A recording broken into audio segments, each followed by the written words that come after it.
This is a little late, but I was pretty busy today after Juma, and today we had a guest imam today at Masjid An-Nur here in Des Moines, and he spoke on taqwa, but the way he described taqwa, it's an all-encompassing word that has so many meanings, but he referred to taqwa as being mindful of Allah.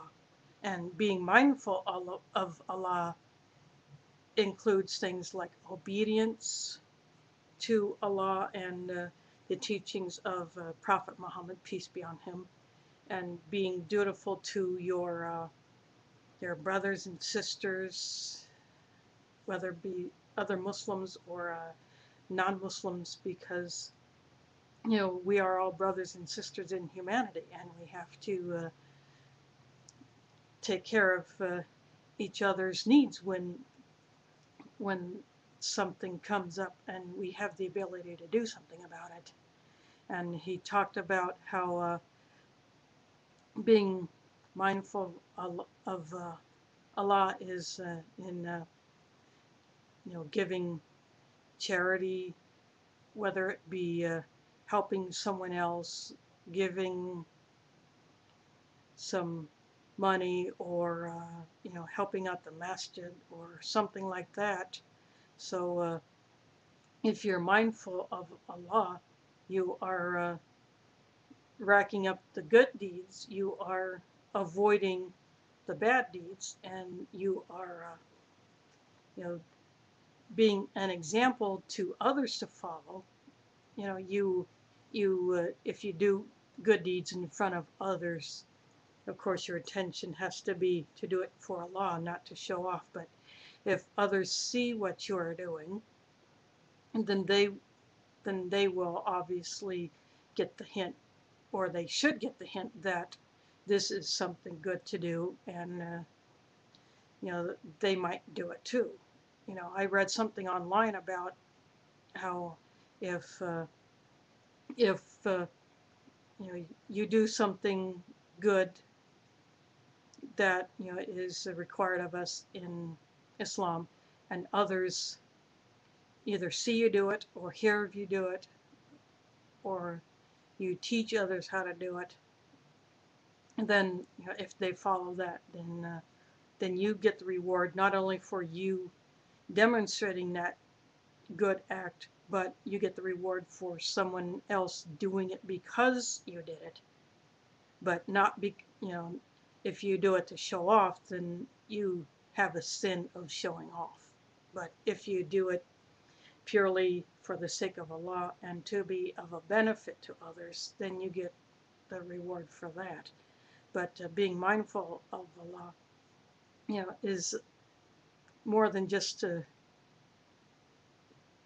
wanting to do good in order to get the ultimate reward of Jannah on on the Day of Judgment, but you respect your others in your community, because you have to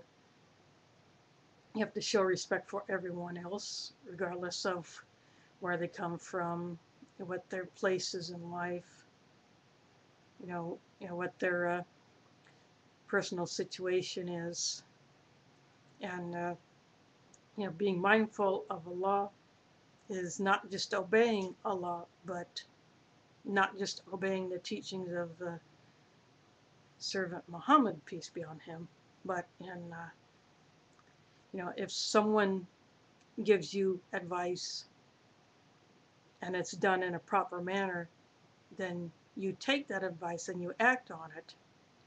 That is being mindful of Allah, because you're giving advice in a proper manner, and it is done for the sake of Allah. And being mindful of Allah means avoiding that which is bad, staying away from that which is haram. And if if you are in doubt about something, the best thing to do is to leave it. Don't bother with it. There is a hadith or three out there somewhere about, leave off the doubtful matters and do what you know and stick to that. And that's another way of being mindful of Allah, is staying on the straight path, staying within what you know to be right, based on the knowledge that you have gained from others. And of course, being mindful of Allah also includes learning. Learning about the deen, learning about how to practice the religion, improving your prayer, learning more of the Quran, not just to read it, but to understand it. And I'm working slowly towards that bit by bit. I've only been actually reading it for several months since I got a large print Quran, so I haven't had it a whole year yet. But it was a blessing to me when I got it. So otherwise I would not really be able to do it unless someone literally copied it and blew it up so that I could read it. But and then the sister who gave it to me has my Spanish Quran because she's studying Spanish, so I let her borrow that.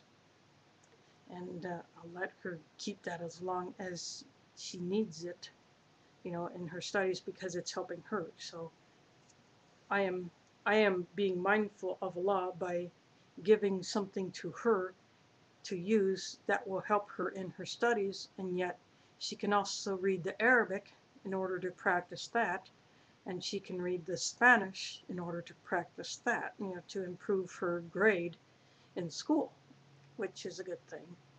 And learning as much as we can in the best way that we can, so that not only can we improve ourselves as Muslims, but we can set an example for others. We can set an example for the youth, new Muslims.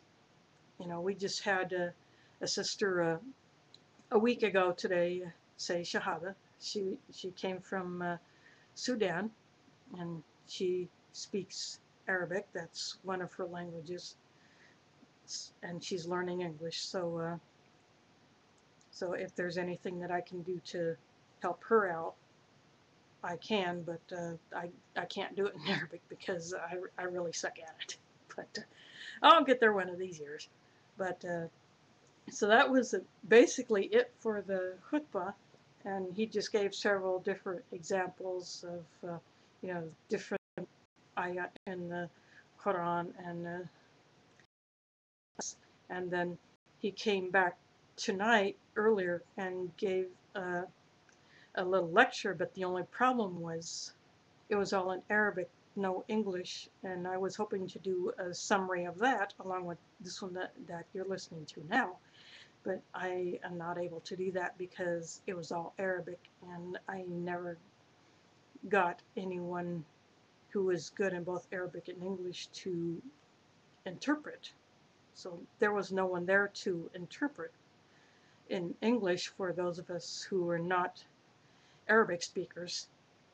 So I have no idea. I could maybe make out 10 words of it, but anyway, maybe I'll find out later, and I can ask someone else, maybe one of the guys, or I don't know if the one of the guys who teaches on the weekends, if he was there to listen.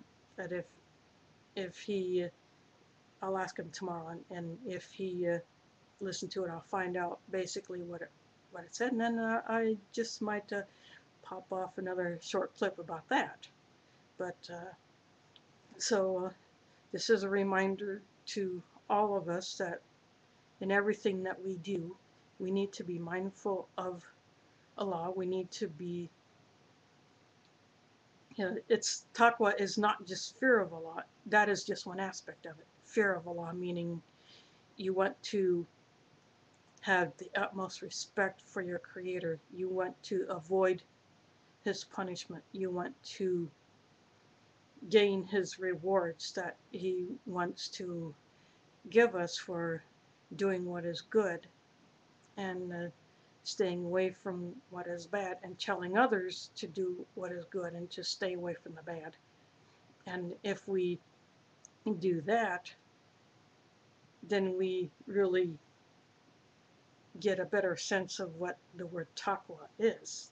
It's a very rich word, like a lot of words in Arabic that have so many meanings that English or any other language just can't get a true sense of it. It takes so many words to or phrases to encompass just this one little word, and that's that takes a long time to develop. Some are better at it than others, and even those who have been Muslim all their lives, they may take years in their adult life to really get the whole sense of it. And so I'm working on it. I'm getting there slowly, but it's a reminder to myself as well, because I got a long way to go before I get to where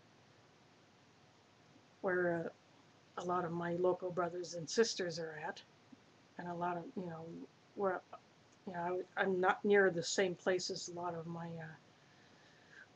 brothers and sisters around the world that I connect with regularly on the internet.